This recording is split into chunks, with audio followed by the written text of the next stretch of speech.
My parents came to England from Jamaica in the early 60s. My dad learned his skill as a welder back in Jamaica. So when he came here, he continued being a welder for many years. And my mum, she had numerous jobs, various jobs, but then she worked for the NHS and she was a nurse. She obviously met a lot of racism, etc. as well, a lot of hostilities.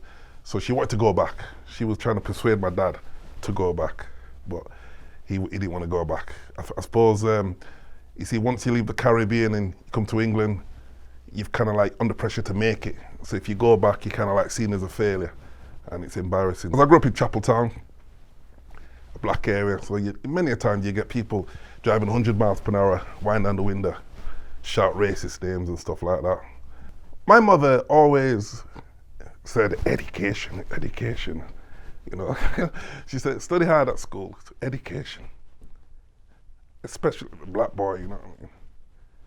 So that was it really, so education. And even though I wasn't that great at academics, I used to always fail. But she'd say, you never fail till you give up.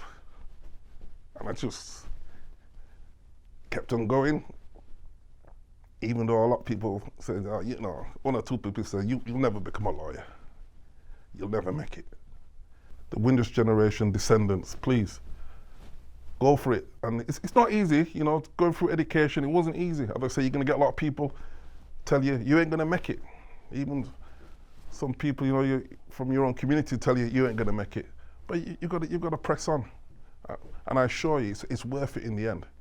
I'm so grateful for my mum and my family's encouragement. It's paid off in the end. I'm very grateful for that.